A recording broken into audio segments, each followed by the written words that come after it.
Hello, welcome to our episode of Forgotten Cemeteries, Pacific Northwest.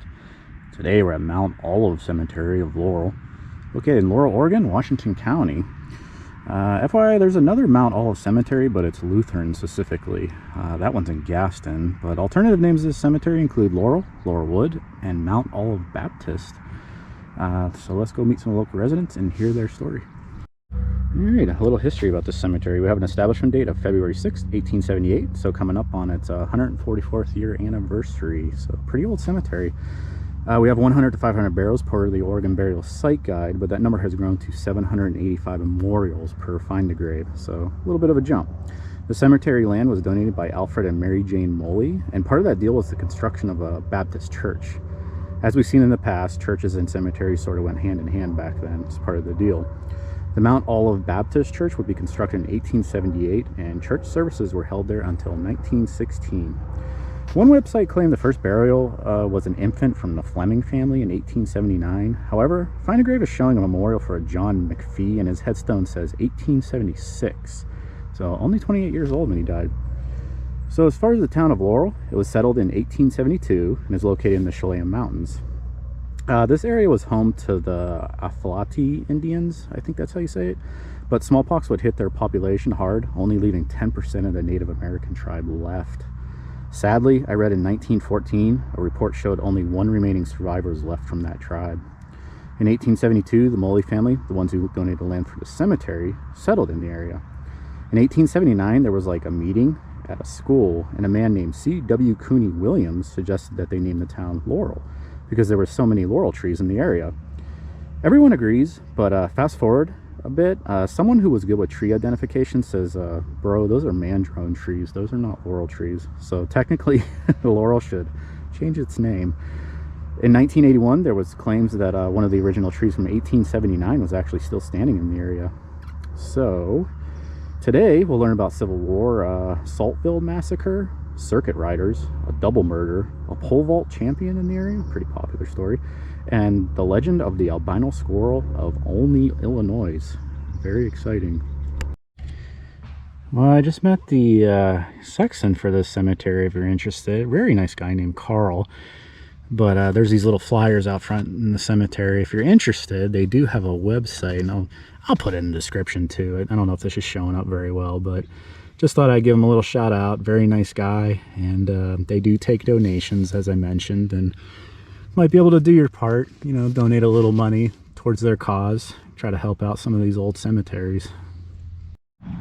Hope that camera angle is okay. My truck is in the shop, and I left my little tripod in my truck, so I'm using this little rinky-dink one. But here we have Zechariah Baker, born in 1836 in Coshocton, Ohio. Sadly, Zechariah would die at the age of 48. It appears him and another man named B.H. Thomas had a disagreement about land in the area, so they traveled to Hillsboro to a lawyer to figure it out. Seems pretty civil until a fight broke out between the two, and they ended up shooting each other. Both killed each other on sight. In the end, they both died. Couldn't find any traces of the other man, B.H. Thomas, anywhere in the records, and not sure where he's buried. He kind of just disappeared after history after that little exchange with Zechariah.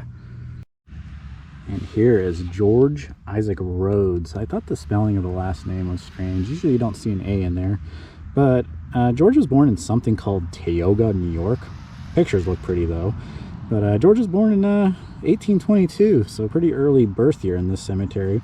It seems like all the family members kind of went all their separate ways when they came out here, but the family is pioneers of 1847, so we do have early arrivals here. The family hung around Champoeg for a little bit, but unfortunately, George's wife, Mary Magdalene Kaler, died at the young age of 28 in Champoeg, but I couldn't find any information on why she died so young. But if we have any Illinois viewers out there, please visit Kaler Family Cemetery in Fulton County, Illinois, and let us know about it. Cemetery looks right down our alley with only 3 burials, Mary's father, mother, and brother by the looks.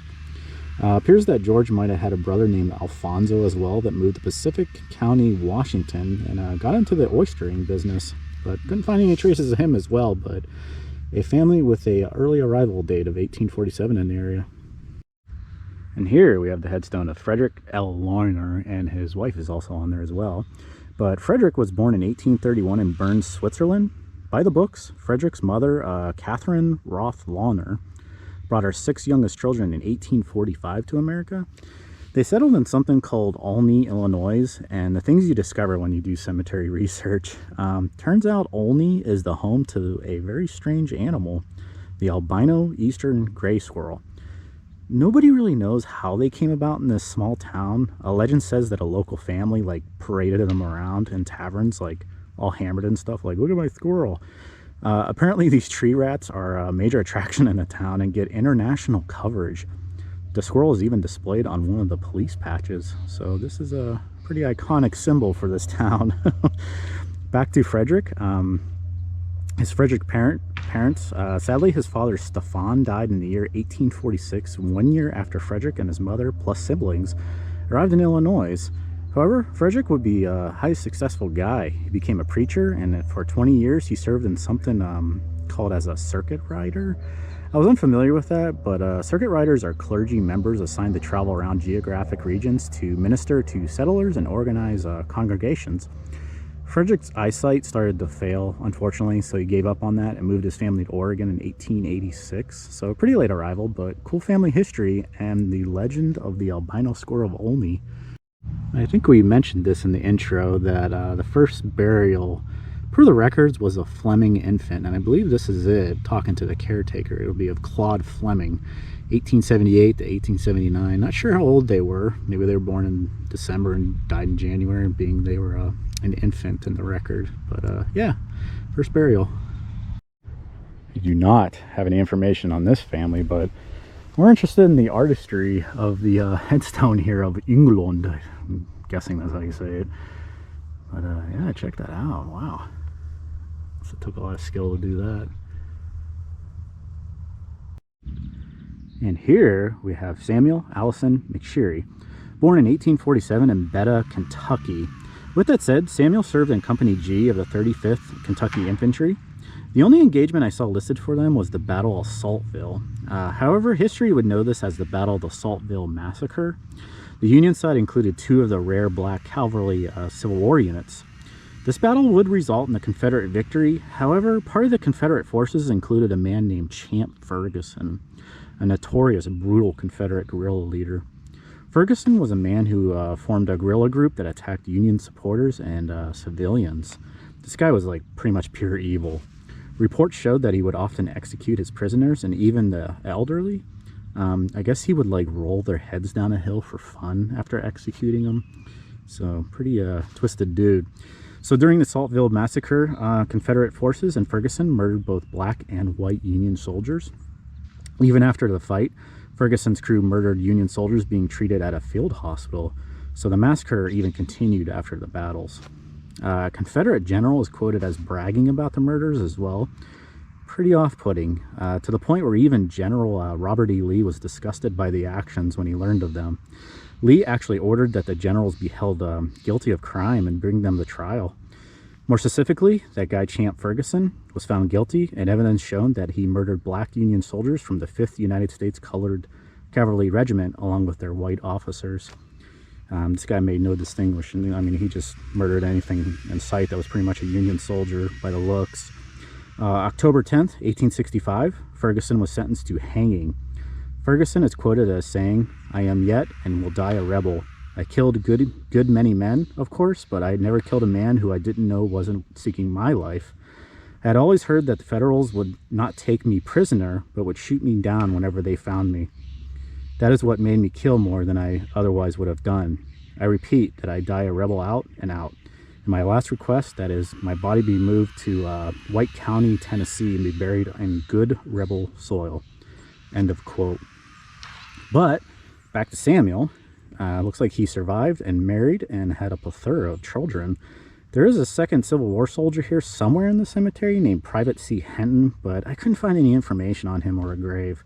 He was from Missouri and died in 1911. And here we have Roy Eugene Heater, who is not a pioneer per our standards, but really cool find and a famous person in the area. Roy was actually a champion pole vaulter in the year 1905 in the AAU Track and Field Championships. I guess Roy was referred to as the best all-around athlete ever turned out of the Pacific Northwest. At least in 1905 he was, but yeah, famous guy here. Here we had the headstone. Our final guy is Conrad Winemiller Williams. C.W. Williams, to be more specific on his headstone. He was born in Montgomery, Tennessee in 1822. Not a whole lot of information on his family, but I was more interested in that Winemiller in his name. I was like, oh, that has to have some, I don't know, resemblance to a winery or something. But it did turn out that Winemiller is German for windmiller, for someone who operated a grape press. Conrad's family is buried back in Tennessee, and is by the looks, his family headstones are lost in time. All right, time for the tour. Fun part, because I don't have to remember anything. But cemetery was a good one. I'd say it's one of the quiet ones to visit. Very peaceful. Out in the country, no vandalism. I was talking to the caretaker, Carl, and he's like, yeah, we've been really fortunate. So that's nice to see, and they're doing a great job with this one. And again, check out their website, maybe throw a few bucks their way, try to help them out, because these old cemeteries are, as we've seen, disappearing. And interesting story coming up is of Eldon, who's buried here twice. And let this be a lesson to all the husbands out there: do not argue with your wives, because Eldon got remarried. That's his first wife, I believe, Lois on the right.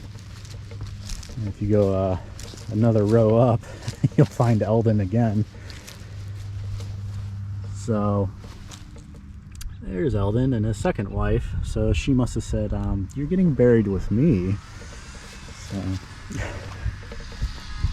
all the guys out there, you know what I mean. I don't really have a say so. It's not so much a debate. So I kid. There's some similar names I'm seeing out here. I believe Carl said there's some Odells out here, so maybe we'll find their headstone from the Odell Cemetery and Ebenezer Chapel video that we all did together, and that was a fun one.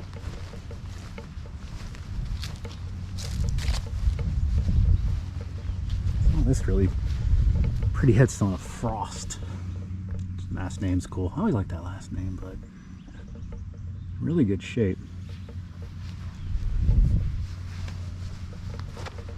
I don't know. That's Carl way off in the distance down there, trimming some trees and bushes, but really cool guy. Had a lot of interesting stories. And ain't that the truth? Time flies when you're having fun. Before I freaking know it, it'll be Monday and I'll be back at work. I wish I could just do this full time, cemetery research. It's just so much fun. We talked about Frederick, actually, my apologies. And the famous albino squirrel legend. How cool is that? And here's that pyramid. You know, I do see this a lot, this little pyramid style, and it appears it's always related to a baby, in my experience.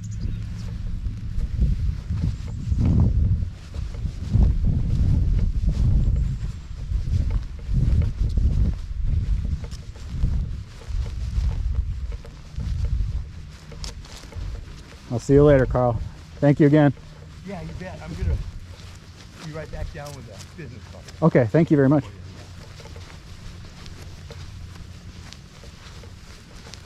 Sorry about that. Like I said, very cool guy. He's gonna loan me his business card.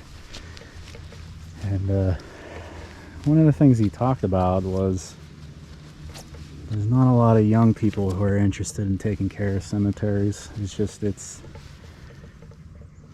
a dying thing, I guess, unfortunately. Wow, check this out. What is... Dang.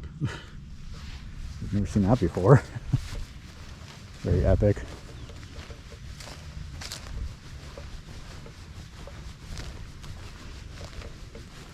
Uh-oh. I smell skunk. Oh man, I hope we don't get squirted. Here's a one in Bern, Germany, 1839. Very pretty headstone with the bird.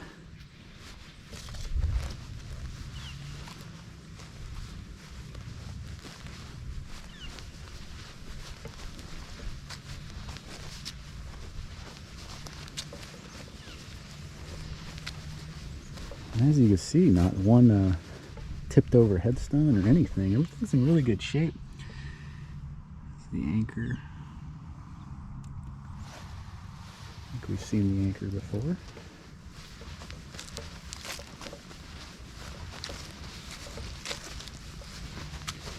Looks like we have some military headstones up front. There's Henton, 1st Oregon Cavalry, Company O. Can't remember if that was the one I was looking for earlier. That would be the, wait a second. 1st Oregon Infantry Company D. How do you say that name? Jewry Henton. Who is this guy again? Oh, Cyrus Henton. So, looks like we have some family members that were served in Oregon. This one looks like Company O or something. But I think Cyrus was the one I was looking for.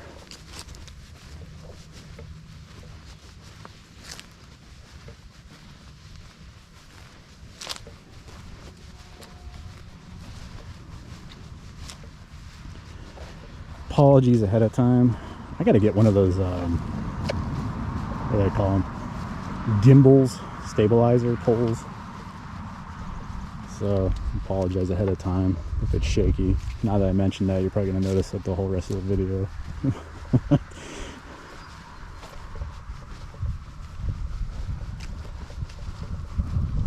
Wow, check this guy out. Everett Lee. I'm headed for the last roundup. Oh man, looks like he was a magician. Not magician, but a musician. Army Infantry, South Pacific, World War II, Radio Cowboy, Montana Range Rider. I don't know what that is. Looks like he had a lot of life experiences.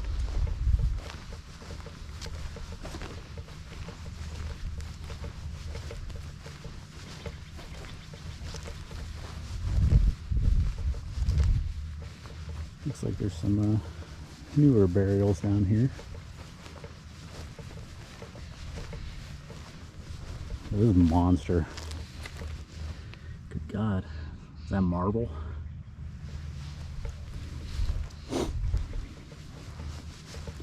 This looks like some type of military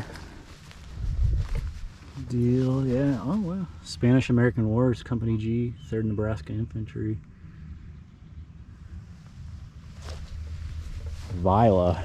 That's a old school name, huh?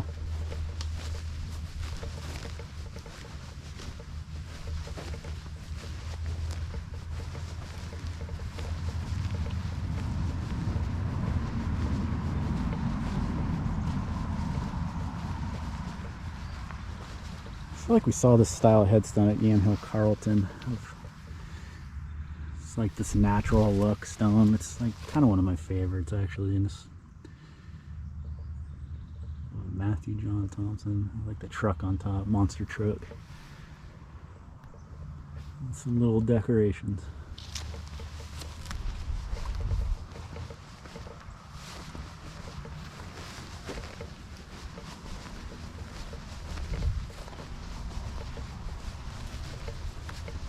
Oh, I think Carl's heading over. Let me go grab his card and I'll be right back.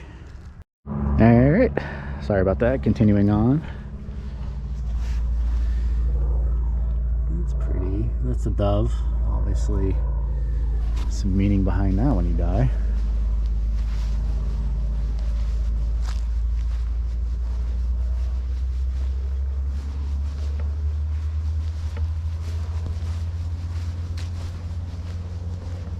There is a very fancy bench over here we should check out.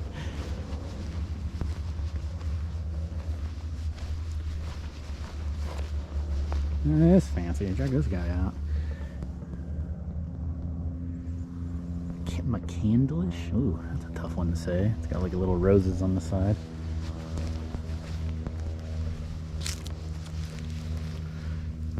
Wow.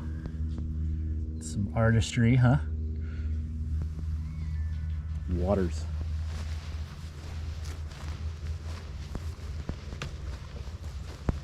And a military headstone of Douglas Lloyd Young.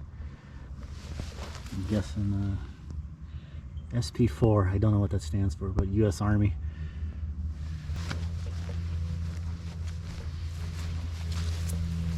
That is an interesting symbol. I wonder what that means. Anybody out there knows? Antique dealer. I like them already. In fact, this summer I think I'll drag my wife to a bunch and drive her crazy.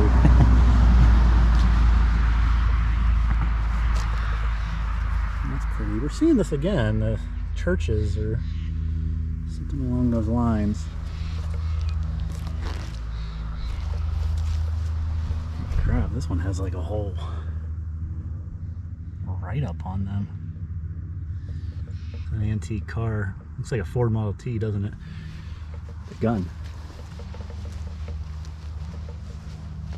But I think that's all she wrote for this one. A lot of fun stories here. We got to talk to Carl, the caretaker. What a nice guy. And again, I'll put his website and his contact info in the description if you're interested in donating to a cemetery or kind of just learning about it. I guess there's some history on there as well. I'll have to check it out. But if you have any recommendations for other cemeteries to visit in Oregon or even Southern Washington, feel free to comment. Hope you enjoyed the video and all the people's stories and learning about the legend of the albino squirrel of Olney, Illinois. So have a good one. Stay safe out there. I know that Omicron is blowing up, and have a great day.